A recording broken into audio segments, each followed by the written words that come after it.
warahmatullahi wabarakatuh. Alhamdulillahi wa kafa, wassalatu wassalamu ala nabiyyina al-mustafa wa ala alihi wa ashabihi ahli sidqi wal wafa.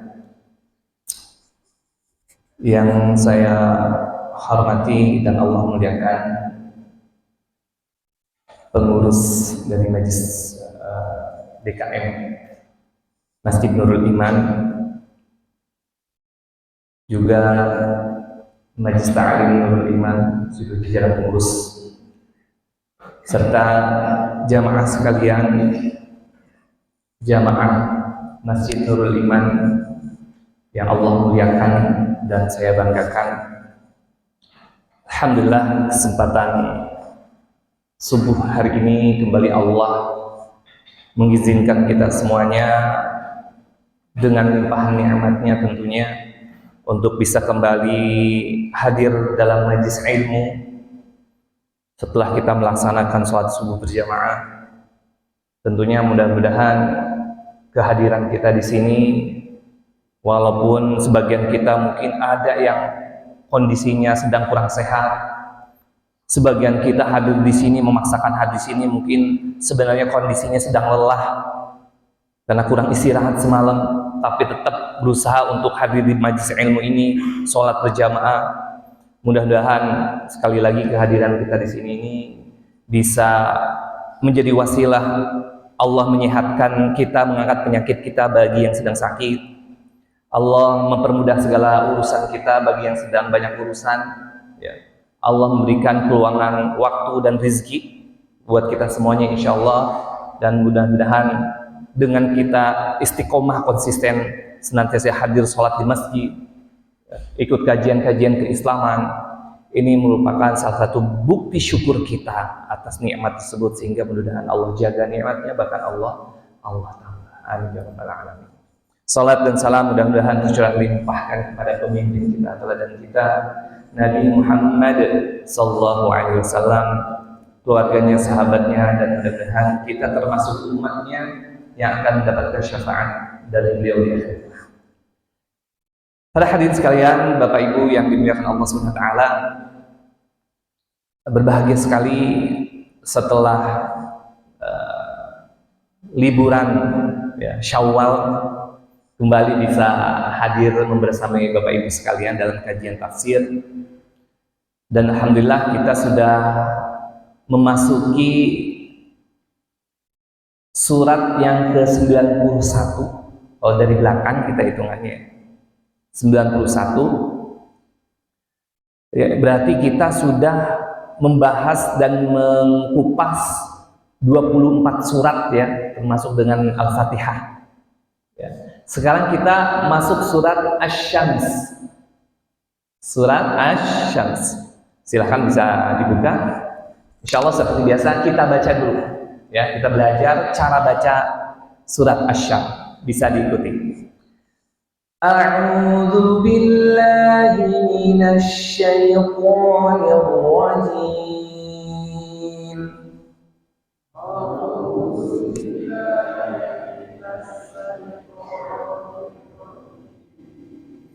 Bismillahirrahmanirrahim.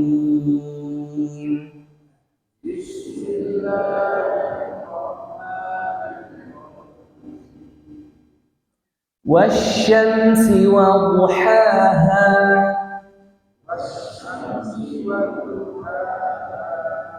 Jadi yang pertama duha, haknya ha wastul halqi, tengah tenggorokan, lebih tipis gitu. Ha-nya baru aksal halqi. Jadi harus bedakan jelas. Wa duhaha, ha gitu ya. Seperti itu. Sekali lagi, wasyamsi wa duhaha.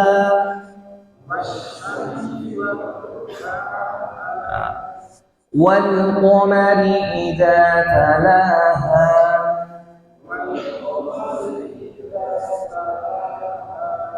Wan nahari idza jallaha.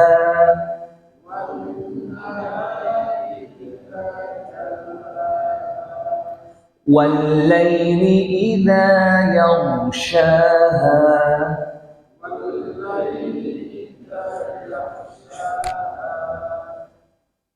والسماء وما بناها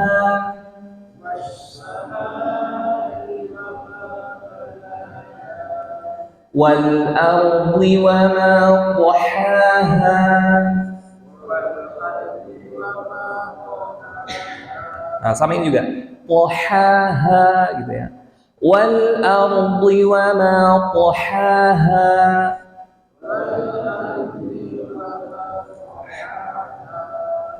ونفس وما سواها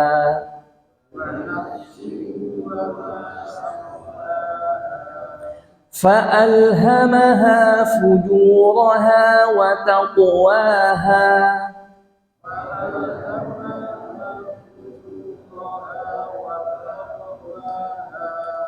قد أفلح من زكاها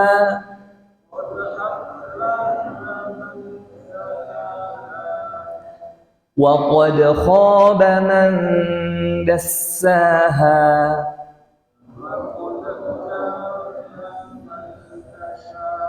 Perhatikan sekali lagi. وَقَدْ خَابَ مَنْ دَسَّاهَا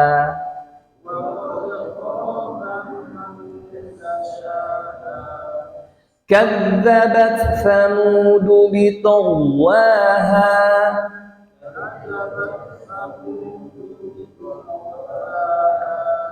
إِذِ انبَعَثَ أَشْقَاهَا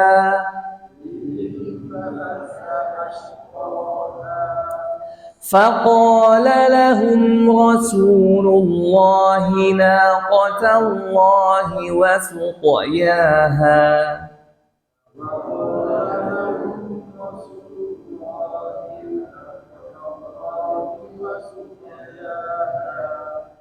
فكذبوه فعقروها فدمدم عليهم ربهم بذنبهم فسواها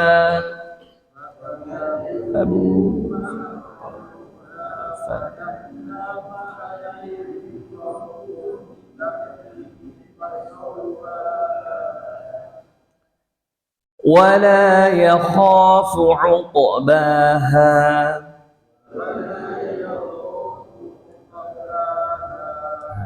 Itulah 15 ayat surat Asy-Syams.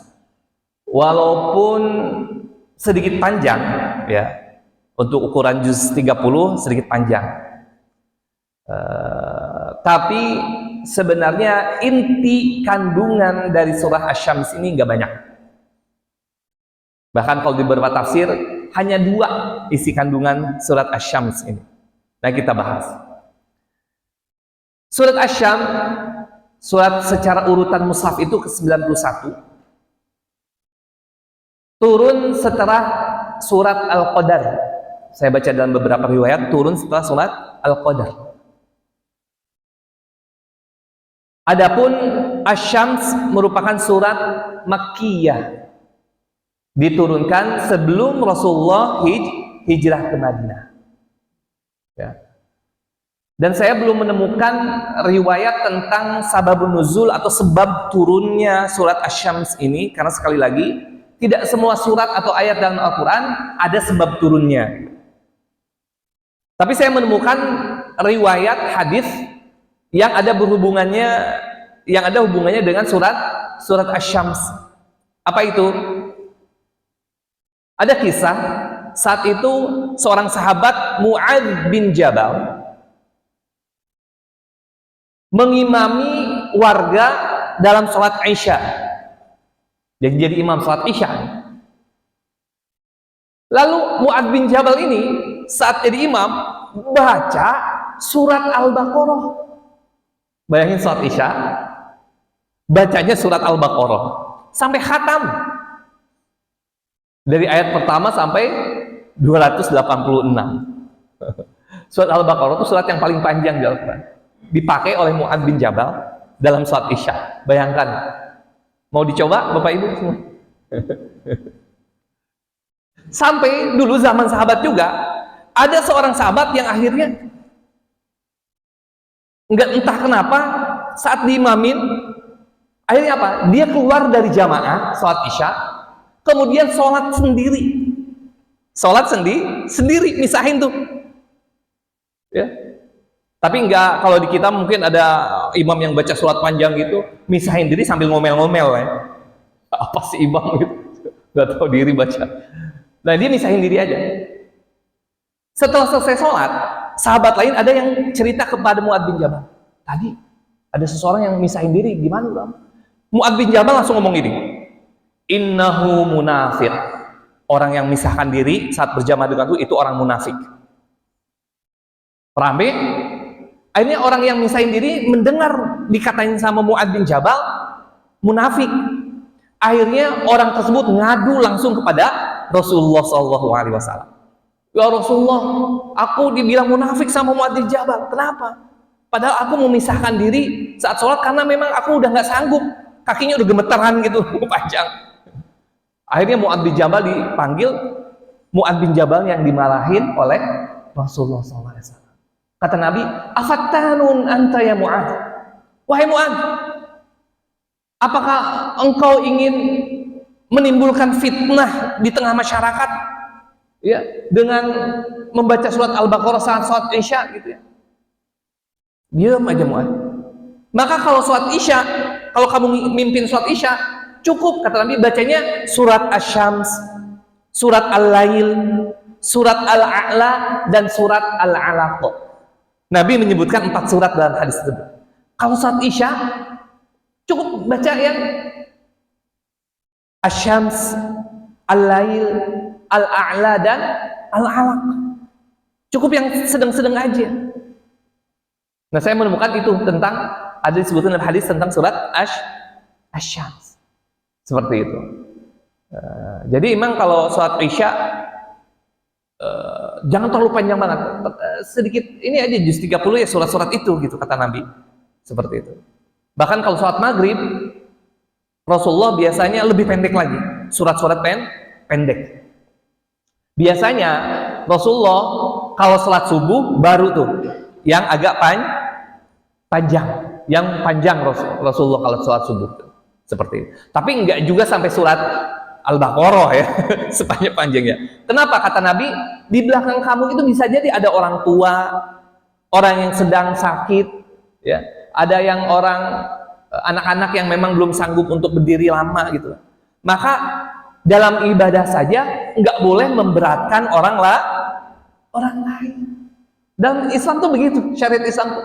Ibadah itu enggak boleh sampai memberatkan. Makanya kita diwajibkan zakat juga semampunya, hanya 2,5% dari harta yang dimiliki gitu. Itu juga jika nyampe nisab dan haul gitu.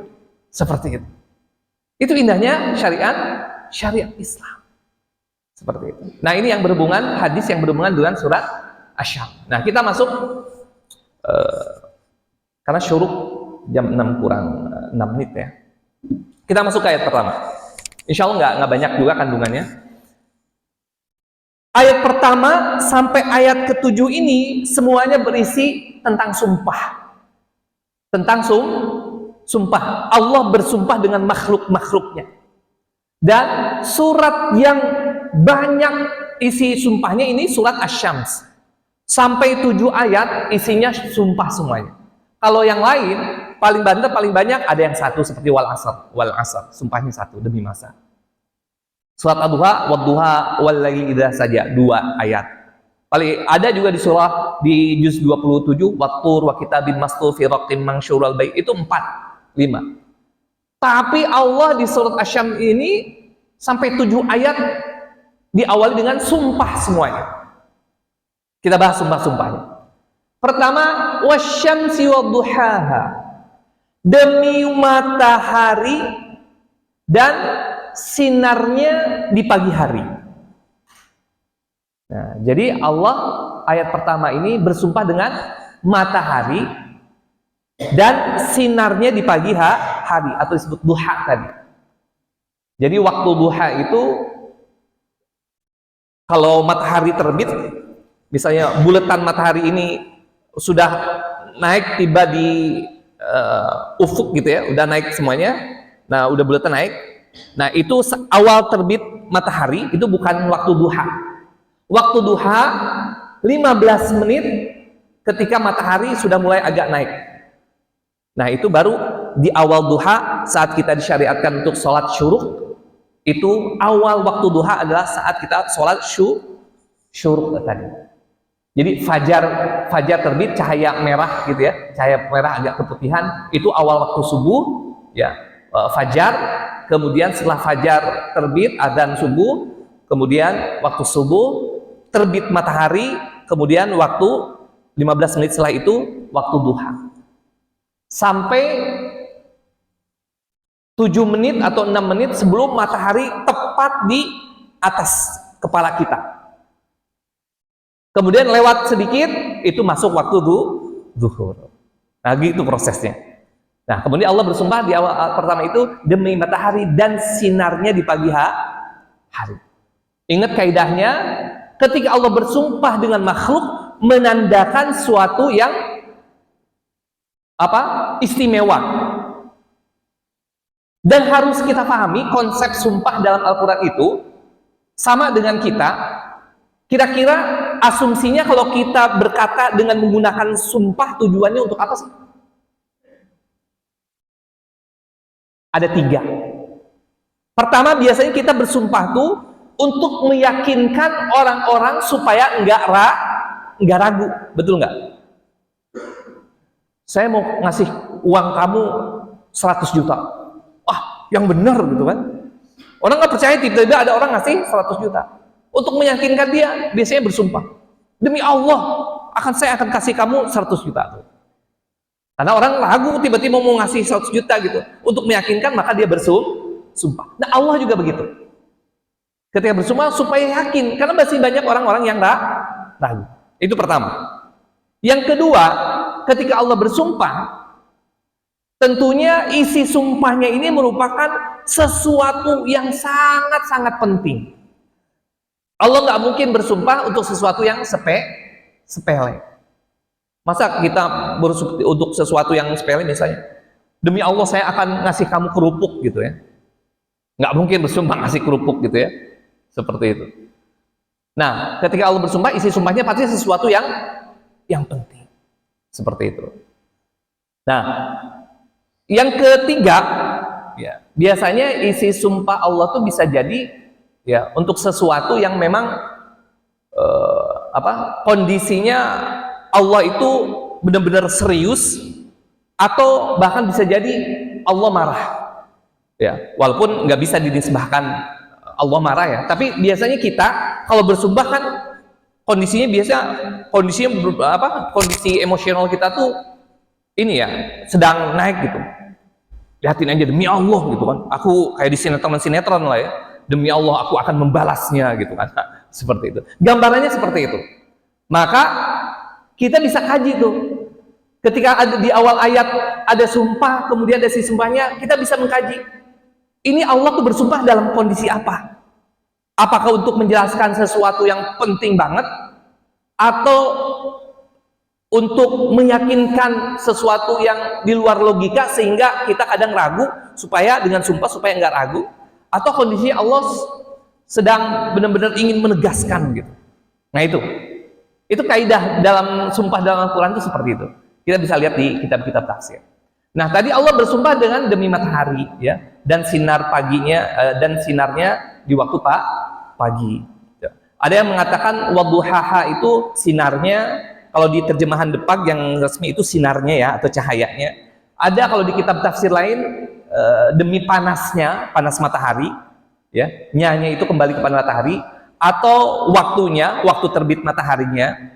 Ada juga tafsir yang keempat tuh demi duhaha itu waktu siangnya keseluruhan. Seperti itu, ada 4 tafsir. Kemudian di ayat kedua Allah bersumpah dengan wal qamari idza talaha, dan demi bulan yang mengiringinya. Ini dahsyat ini, Al-Quran itu bukti mukjizat dari Allah, tidak pernah berselisih dengan yang namanya sains. penelitian ilmiah. Kenapa? Bayangkan, ini disebutkan dalam kitab tafsir ribuan tahun yang lalu gitu ya, 1000 tahun yang lalu. Wal qamari, kemudian demi bulan yang mengiringnya, menggunakan kata cala. Cala itu artinya apa? Sesuatu yang tidak bisa bergerak sendiri. Bukan bergerak sendiri, sesuatu yang butuh induknya gitu. Cala, ngikutin, mengiringi. Setelah matahari terbenam, bulan muncul ngikutin, ya. Dan yang ngikutin ini masih membutuhkan induknya yang tadi diikutin. Artinya apa? Kata para ahli tafsir, ini membuktikan kebenaran selain bahwa bulan ini tetap memberikan cahaya kepada bumi melalui cahaya matahari. Sinar matahari ke bulan mantul ke bumi. Itu makna cala, ngikutin. Artinya apa? Bulan itu butuh matahari. Wal qamari idza talaha, demi bulan yang mengiringinya, mengiringi matahari. Ayat ketiga, wan nahari idza jallaha, dan demi siang. Idza jallaha, saat menampakkannya. Menampakkan apa? Nya itu kembali ke matahari. Jadi matahari akan nampak dengan jelas di waktu siang. Kemudian walaili idza yaghshaha, ayat 4. Demi malam idza yaghshaha, saat atau jika menutupinya. Menutupi apa? Menutupi matahari. Artinya ketika malam muncul, matahari seakan-akan tertutup atau nggak kelihatan atau hilang, seperti itu. Yaghsha, malam itu menutup matahari, sehingga di waktu malam tidak nampak sekali matahari. Kemudian wassama'i wa ma banaha, dan demi langit, wama, dan apa. Nah, ma ini ada dua tafsiran, ma mausulah atau ma masdariyah. Kalau mausulah artinya demi langit dan siapa yang membangunnya. Kalau masdariyah demi langit dan pembangunannya, gitu. Artinya kalau mausulah itu bersumpah dengan langit dan siapa yang bisa menciptakan langit sehebat ini. Langit berdiri tanpa tiang. Tapi kalau masdariyah itu kembali ke apa? Ke penciptaan atau pembangunan dari langit tersebut. Tapi itu menunjukkan kedahsyatan dan kehebatan dari penciptaan langit. Karena langit ini merupakan makhluk Allah yang paling besar. Makhluk Allah di dunia yang paling besar, langit. Tapi kalau di akhirat ada lagi, seperti kursi Allah di surah Al-Baqarah itu, di ayat kursi, wasi'a kursiyyuhus samawati wal ardh. Dan luas kursi Allah itu meliputi langit dan bumi. Tapi langit di dunia ini merupakan makhluk Allah yang paling besar, paling luas. Ya, maka Allah bersumpah dengan langit dan pembangunannya seperti itu yang luar biasa. Kemudian sumpah yang di ayat ke-6, wal ardi wa ma tahaha, dan demi bumi, maknya sama nih. Ada yang menafsirkan mausulah, siapa yang menciptakannya, dan ada yang masdariyah yang menekankan terhadap penciptaannya. Demi bumi dan penghamparannya. Jadi bumi bisa kita tempati, kita bisa tidur, terhampar, kita bisa jalan-jalan.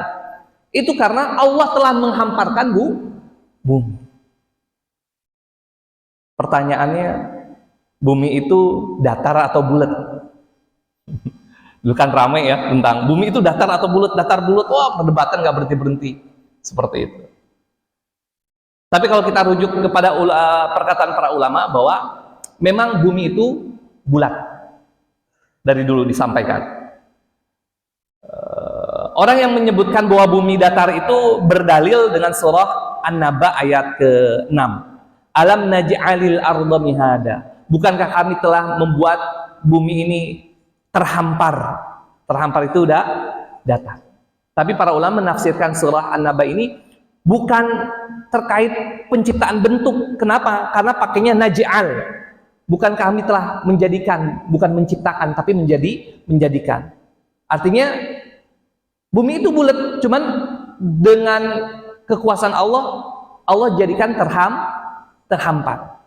Lalu ada bukti di dalam Al-Quran tentang bahwa Allah menciptakan bumi ini bulat di surah Az-Zumar ayat ke-5. Ketika Allah berbicara, khalaqas samawati wal arda bil haqq. Allah yang telah menciptakan langit dan bumi dengan benar. Kemudian yukawwirul laila 'alan nahar. Allah mempergilirkan malam dan siang. Nah, kata yukawwir ini, dan ini berbicara tentang penciptaan. Kalau Al-Maidah yang menyebutkan bumi itu dihamparkan, itu bukan berbicara tentang penciptaan.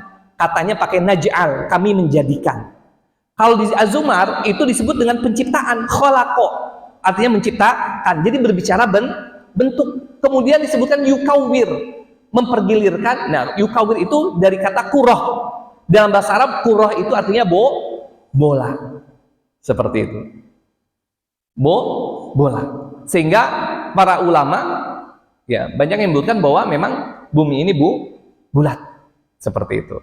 Walaupun sebenarnya mau bulat, mau datar nggak penting juga ya buat kita, nggak pengaruh kepada keimanan kita gitu. Itu kan di media sosial ramai banget.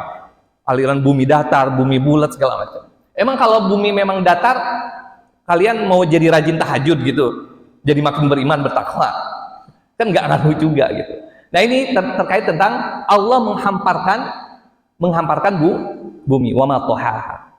Kemudian di ayat ke-7, ya perhatikan ini bagian dari keindahan ayat-ayat Al-Quran. Wa nafsi wa ma sawwaha, dan demi jiwa dan penyempurnaan ciptaannya.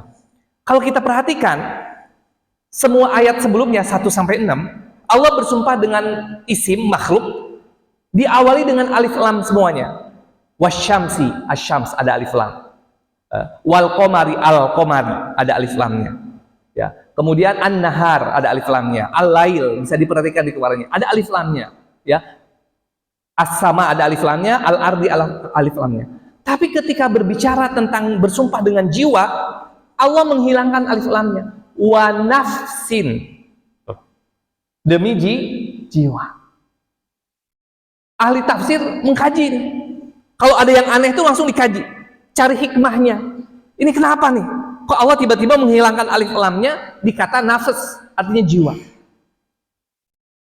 Kenapa? Dikupas, cari dalil-dalil. Akhirnya para ahli tafsir berkesimpulan, Allah kenapa tidak mencantumkan alif lam di nafas? Ini menjelaskan di ayat 7 ini berarti pembahasan inti dari masalahnya adalah ada di sini. Jadi menjadi rumus juga. Kalau di Al-Quran misalnya ayat tiba-tiba misalnya di akhirannya itu tun, tiba-tiba di ayat berikutnya tiba-tiba berubah jadi tan. Nah, inti pembahasannya itu ada di situ. Inti pembahasannya ada di situ. Nah, begitu juga di surah Asy-Syams. Ketika Allah bersumpah dengan matahari, bulan, bintang, kemudian Allah bersumpah dengan nafas, jiwa, berarti inti pembahasannya adalah nanti di jiwanya. Begitu. Wa nafsi wa ma sawwa, demi jiwa dan penyempurnaan ciptaan.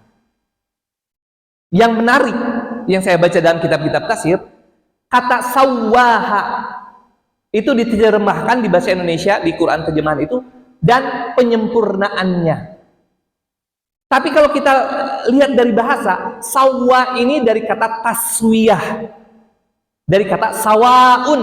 Sawaun itu artinya apa? Sama. Taswiyah berarti menyamakan. Menyamakan. Maksudnya apa? Kok jiwa disamakan oleh Allah? Kata para ahli tafsir, dan ini menjadi hikmah kenapa di awal disebutkan makhluk matahari, kemudian ada bulan yang istilahnya lawan-lawannya ya, pasangan-pasangannya, menggambarkan bahwa Allah menciptakan jiwa ini sama seperti Allah menciptakan matahari, ada bulan, langit ada bumi, malam ada siang. Lalu di dalam jiwa kita tuh ada ruh dan ada jasad. Apa? Dalam jiwa kita ada apa? Yang namanya roh ya. Dan kemudian kedua ada jasad. Sebagai simbol kesempurnaan penciptaan manusia. Jadi jiwa kita tuh terdiri dari dua unsur, ruh dan jasad. Yang menarik, Allah menciptakan ruh itu di mana? Di akhirat. Tapi menciptakan jasad di mana? Di dunia. Sehingga dua hal ini memiliki kecenderungan dan keinginan serta kebutuhan yang berbeda. Kalau ruh selalu mendorong kita untuk kebutuhannya untuk sesuatu yang sifatnya apa? Spiritual. Ya. Kalau jasad kecenderungannya duniawi karena dia diciptakan di dunia. Makanya dalam diri kita ada dorongan untuk jasad kita pengen makan, ya, menikah, itu untuk memenuhi kebutuhan jasad kita. Ya. Melihat sesuatu yang indah, itu kebutuhan jasad kita, tubuh kita, gitu ya. Pemenuhan kebutuhan termasuk jiwa kita. Ya, menikah, melihat sesuatu yang indah, ya, makanan, harta, gitu ya. Nah, itu kebutuhan dari jiwa kita. Tapi kalau ruh sifatnya spiritual, dorongan untuk apa? Ke akhirat, ke langit, kepada yang menciptakan, untuk ibadah, gitu ya. Untuk pokoknya sesuatu yang sifatnya spiritual lah. Nah, Allah memberikan perumpamaan ini dengan tadi ruh dan jasad Allah taswiyah, proporsionalkan, disamakan, ya. Sama seperti Allah ketika menyamakan matahari dan bulan, malam dan siang, langit dan bumi, seperti itu. Bayangkan Bapak Ibu sekalian, kalau dalam kehidupan kita hanya ada malam saja, nggak ada siang, gimana? Nggak bakalan ada kehidupan, gelap terus. Dan sebaliknya, bagaimana kalau dalam kehidupan kita ini ada siang aja? Atau Allah hanya menciptakan matahari tanpa menciptakan bulan? Maka tidak ada yang namanya kehidupan.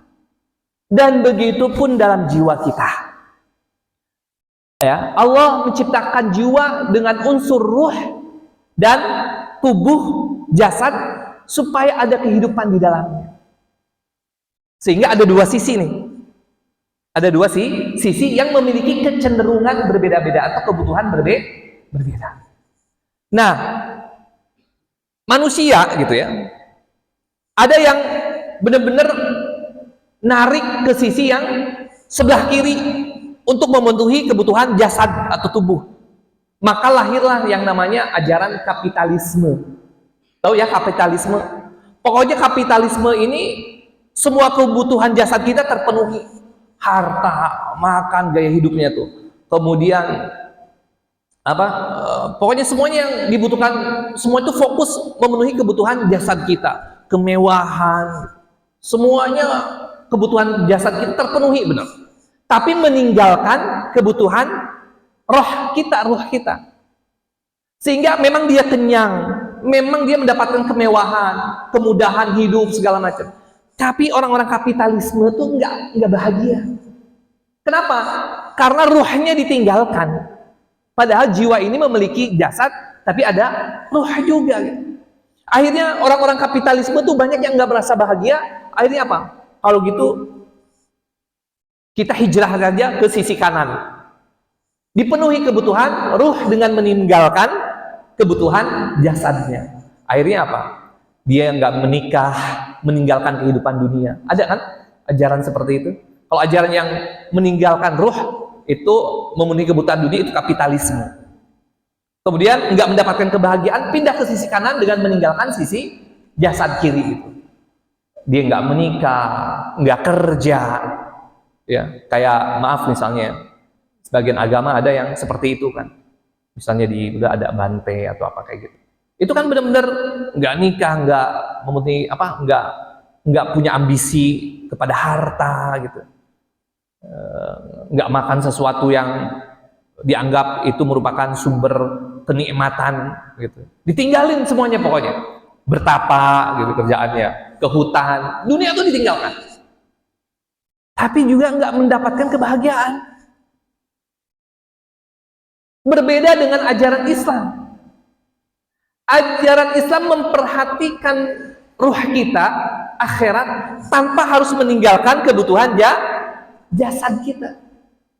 Maka taswiyah di sini bahasa Al-Quran di ayat ke-7 ini, wa ma sawwaha, dan demi penyempurnaannya. Sehingga dalam Islam tuh kaidahnya seperti yang Allah sebutkan dalam Al-Quran, wabtaghi fima ataqallahu darul akhirah wa la tansa nasibaka minad dunya. Berharaplah kalian terhadap kehidupan akhirat, tapi jangan lupain dunia. Indah banget. Sehingga ajaran Islamlah yang sebenarnya layak menghadirkan kehidupan yang benar. Ya. Memenuhi kebutuhan akhirat tanpa harus meninggalkan kebutuhan dunia. Karena kita hidup di dunia bukan di akhirat. Seperti itu prinsipnya. Maka Islam tidak menyuruh kita cari rezeki, ya. Tapi kalau udah ada rezeki, bayar zakat dong, sedekah dong.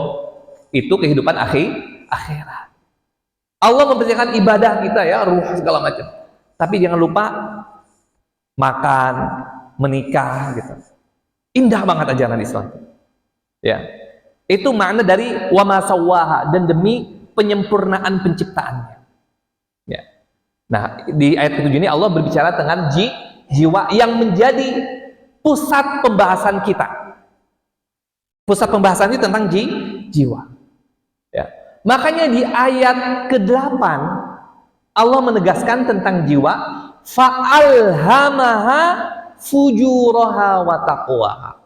Maka kata Allah, kami ilhamkan kepada jiwa tersebut, kami wahyukan, kami tanamkan, ya, sifat fujur dan takwa. Maksudnya apa nih diilhamkan? Ada 3 pendapat ahli tafsir. Yang pertama, dalam diri manusia, kan setelah bersumpah tentang, kemudian di ayat 7 Allah bersumpah dengan jiwa, kemudian di ayat ke-8 bukan sumpah lagi isinya, tapi penegasan terhadap jiwa. Allah ilhamkan dalam jiwa, setiap jiwa manusia itu sifat fujur dan takwa. Ada 3 pengertian, ada 3 tafsiran. Yang pertama, Allah tanamkan dalam jiwa manusia potensi kebaikan dan potensi keburukan. Potensi kebaikan itu takwa, potensi keburukan itu fujur. Sehingga siapapun manusia, ya, di dalam jiwanya itu selalu ada potensi kebaikan, potensi keburukan. Sehingga seburuk-buruknya orang, sebebel-bebelnya orang, sejahat-jahatnya orang, sebenarnya di hatinya masih ada potensi kebaikan. Dan sebaik-baiknya orang, sesoleh-solehnya orang, ya, di dalam hatinya itu selalu ada potensi keburukan. Sehingga kadang kita menumpukan sebelumnya orang ini bejat banget, wah parah banget lah kenakalannya. Udah ngebunuh orang, ngerampok, ngebegal. Kok tiba-tiba jadi baik? Karena emang di dalam hatinya ada potensi kebaikan gitu. Allah tanamkan dalam jiwa setiap manusia itu potensi kebaikan dan keburukan. Sehingga kita nggak boleh pesimis ketika ngelihat anak kita bandel, ya, nakal gitu ya. Maka nih orang bakalan nakal terus. Enggak begitu. Senakal-nakalnya anak kita ada potensi di dalam dirinya, itu potensi kebaikan yang Allah tanamkan. Nah, maka terus dibina, dididik, didoakan untuk menjadi anak baik. Begitupun ketika ngeliat anak kita soleh banget, ya Allah Ustaz, anak saya itu baik banget, soleh banget, rajin banget ke masjid. Di dalam dirinya ada potensi keburukan, sehingga jangan lengah gitu, karena dia bisa tergoda menjadi buruk. Jadi harus terus dididik, dinasehati. Jangan dianggap baik, udah lepas aja lah, udah percaya. Karena banyak tadinya orang soleh, baik, bahkan ustadz, kiai, tiba-tiba su'ul khotimah. Betul nggak? Begitu. Nah, itu potensi ilham, Allah mengilhamkan dalam jiwa fujur dan takwa. Tafsiran pertama.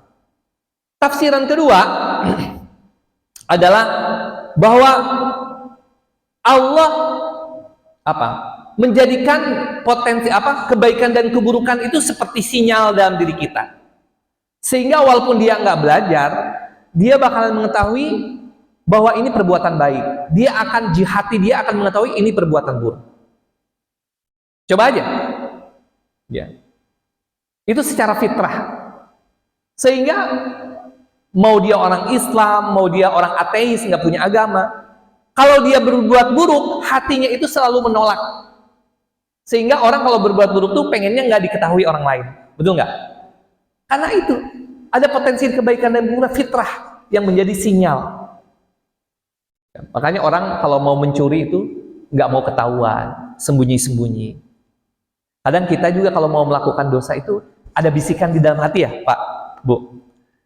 Misalnya orang mau sholat Jumat, lihat ada sendal orang bagus nih gitu.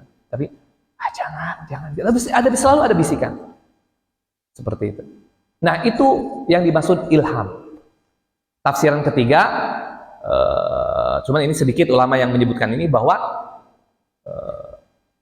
ketika kita berbuat baik, pada hakikatnya itu Allah yang menggiring kita, mengilhamkan untuk berbuat baik. Ketika kita berbuat buruk, pada hakikatnya itu Allah yang mengilhamkan kita untuk berbuat buruk. Tafsiran ketiga. Nah, ini 3 tafsiran. Tapi saya lebih cenderung ke yang pertama, bahwa emang di dalam diri kita itu ada potensi kebaikan dan keburukan yang Allah tatangkan. Seperti itu. Nah, dari ayat 1 sampai 8 itu, ya, ayat 1-7 Allah bersumpah, ayat 8 penjelasan dari sumpah yang ke-7, ayat ke-9 dan ke-10 ini merupakan isi dari sumpah. Apa isinya? Qad aflaha man zakkaha. Sungguh beruntung, aflaha, ya, man zakkaha, orang yang mensucikan jiwanya. Aflaha itu artinya beruntung dan bahagia. Ya, beruntung dan sukses, ya, atau bahagia dan sukses. Itu aflah. Kalau bahagia saja itu dalam Al-Qur'an disebut al-farah, farihin, farihun, itu bahagia di Al-Qur'an. Kalau sukses saja fauz. Tapi kalau sukses dan bahagia, ketika kesuksesannya bisa membuat dia bahagia, maka menggunakan kata al-falah. Nah, di Al-Quran ini, qad aflaha, sungguh akan sukses dan bahagia orang yang bisa mensucikan atau membersihkan jiwanya.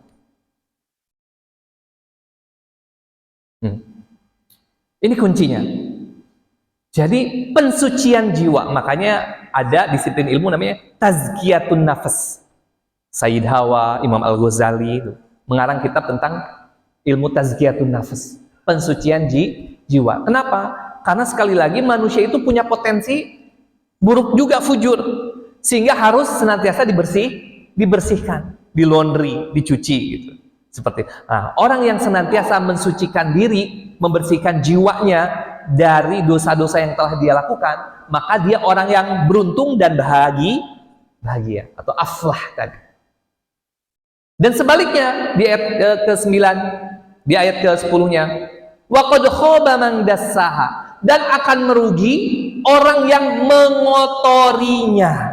mengotori jiwa kita. Emang Ustaz, hati ini bisa kotor. Jadi apa itu jiwa? Jiwa itu unsur terdalam di dalam hati. Jadi terdalam itu ada jiwa. Jiwa itu dibungkus oleh kolbun. Kolbun itu apa? Hati. Dan hati dibungkus oleh sodrun. Nah, bahasa Al-Quran begitu. Jadi sodrun itu dada kita. Di dalam sodr itu ada yang namanya kolbun. Di dalam kolbun itu ada yang namanya nafsun. Jiwa. Nah, nafsun ini ada dua unsur. Ruh dan jasad. Ruh spiritualnya, jasad itu bentuknya, tubuhnya, gitu ya. Dan di situ diletakkan oleh Allah potensi kebaikan dan keburukan. Maka kata Allah, beruntung orang yang senantiasa mensucikan. Dengan apa? Dengan perbuatan, dengan amal baik, amal soleh, istighfar, bertaubat, ya. Itu terus mensucikan.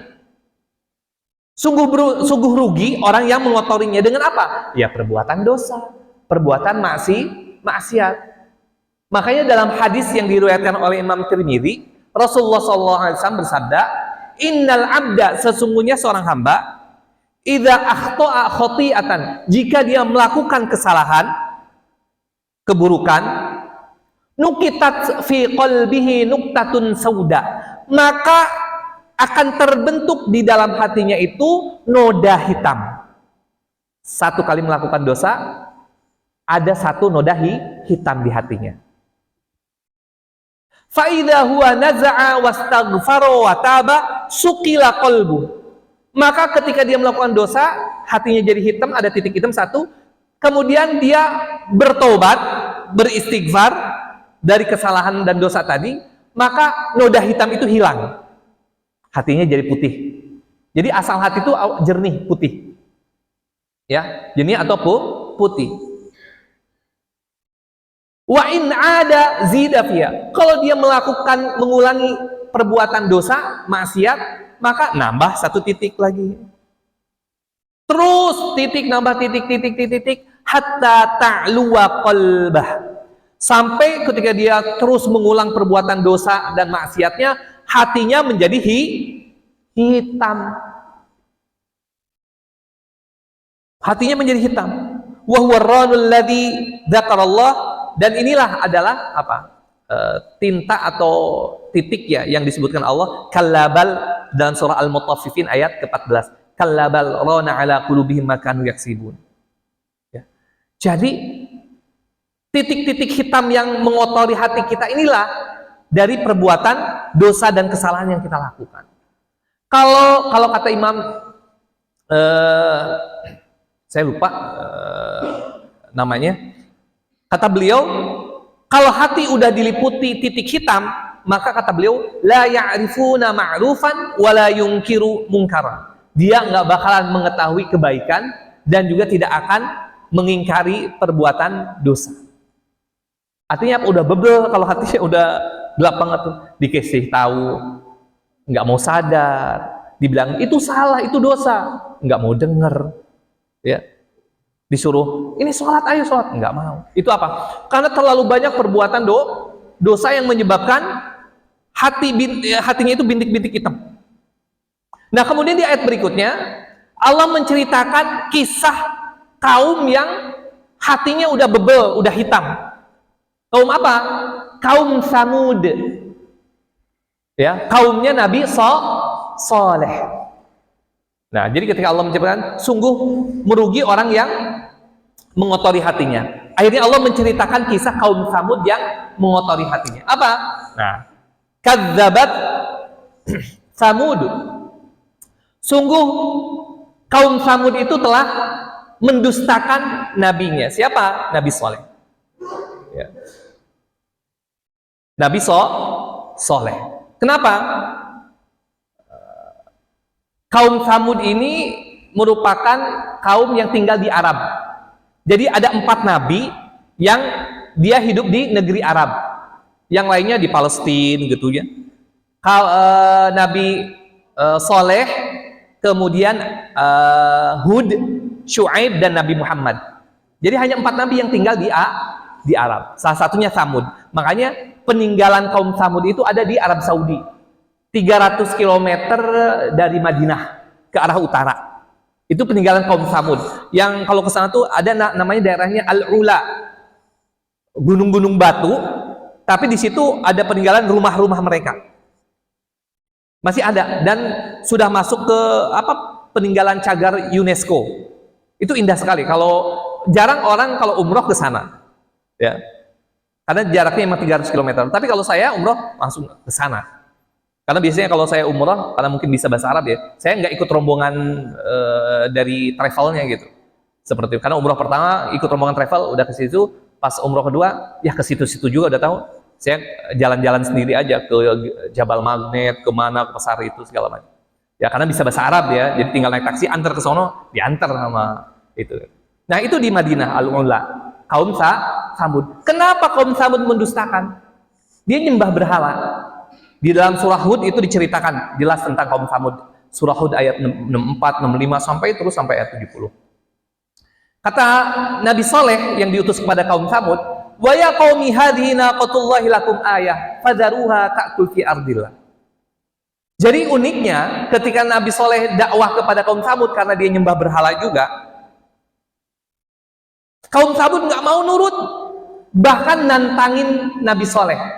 Nah, hai Saleh, kalau engkau memang Nabi dan Rasul, coba buktikan. Apa? Keluarin dari batu onta, mintanya yang detail lagi. Onta yang sedang hamil, anaknya kembar, kehamilannya 10 bulan, ontanya warna putih. Detail banget itu. Ya. Sebenarnya bukan ingin melihat mukjizat supaya nggak bisa, supaya membuktikan bahwa dia nggak mungkin bisa ngeluarin mukjizat itu. Bayangin, minta dikeluarkan onta yang sudah hamil dari batu lagi. Kalau minta dikeluarin dari hutan mungkin bisa. Ini dari batu yang padat. Coba Soleh keluarin nih, kalau engkau betul Nabi dan Rasul, utusan Tuhan, keluarin dari batu ini ontanya warna putih, sedang hamil 10 bulan, dan kehamilannya itu isinya anak kembar. Gimana nggak bubel tuh Samud? Tapi akhirnya apa? Nabi Saleh dengan izin dari Allah membuktikan itu. Akhirnya keluar dari batu yang padat itu onta sesuai dengan kriteria yang disebutkan oleh kaum Samud. Keluar tuh onta. Tapi apakah kaum Samud beriman semuanya? Ternyata enggak, sedikit yang beriman. Akhirnya Nabi Saleh mengatakan, ini onta Allah, jaga oleh kalian. Ya, dikasih instruksi. Onta ini minumnya banyak, makannya banyak, makanya idzin faqala lahum Rasulullah naqatallahi wa suqiyaha. Maka Nabi Saleh itu berkata, ini onta Allah dan kasih minum. Gitu ya. Kasih minum. Jadi minumnya itu bergantian, bikin peraturan Nabi Saleh.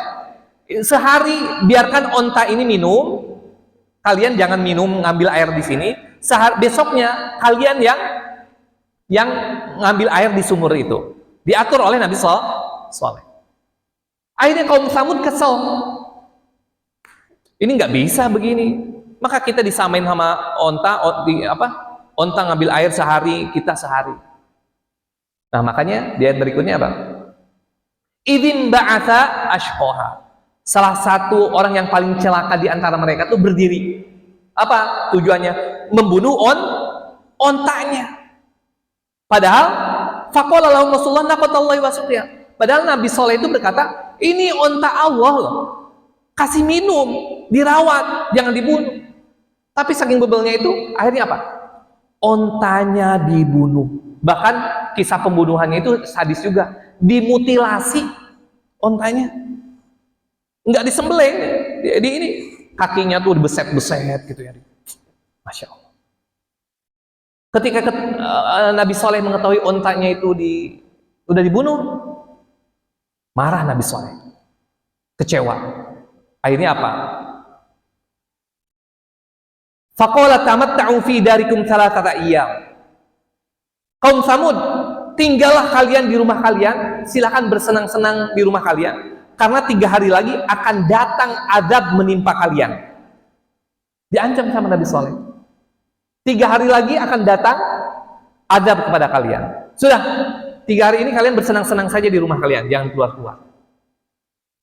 Kaum Samud dikasih peringatan begitu, malah marah sama Nabi Saleh. Akhirnya apa? Merencanakan membunuh Nabi Soleh. Rencana membunuh Nabi Soleh. Akhirnya beberapa orang kuat tuh menyelinap masuk ke rumah Nabi Soleh, tapi akhirnya Allah mengutus malaikat untuk langsung menghancurkan orang-orang yang berencana membunuh. Dilemparin batu sama malaikat sampai kepalanya pada hancur. Begitu kaum Nabi Samud tuh, hatinya udah menghitam sehingga dikasih tahu, diingetin sama Nabi Soleh, nggak mau nurut. Itu orang merugi. Sampai akhirnya dikisahkan hari pertama itu kaum Samud tuh mukanya, kepalanya itu menguning, berubah warnanya kuning. Hari kedua berubah warnanya menjadi merah, dan hari ketiga mukanya itu berubah menjadi hitam. Dan setelah berlalu hari ketiga, Allah timpakan azab kepada kaum Samud yang akhirnya apa? Mereka rata bersama tanah sampai nggak ada jejak sama sekali. Allah hanya menyelamatkan Nabi Soleh dan sedikit kaumnya yang beriman. Di Al-Quran disebutkan, falamma najjayna Salihan walladzina amanu ma'ahu birahmatin minna. Tak kala kami selamatkan Soleh dan sedikit orang yang beriman kepadanya. Itu kaum Samud. Masya Allah. Kenapa? Hatinya itu tadi udah khoba mangdasaha. Rugi orang yang mengotori hatinya. Sehingga apa? Ketika kita berbuat maksiat, mau dirasa atau enggak, itu kita sebenarnya yang rugi. Dan ketika kita berbuat kebaikan, sebenarnya itu untuk keuntungan kita. Gitu. Mengotori hati kita. Kalau hati udah kotor, susah dikasih tahu, susah diingetin. Ketika mendengarkan ayat-ayat Allah, susah untuk tergugah hatinya. Ya, itu bisa jadi karena dosa. Maka bagaimana cara mensucikannya, kan gitu? Yaitu dengan bertaubat, beristighfar, memperbanyak istighfar, mohon ampunan, bertobat. Setelah kita bertobat, tidak berjanji untuk tidak mengulangi dosa yang telah kita lakukan.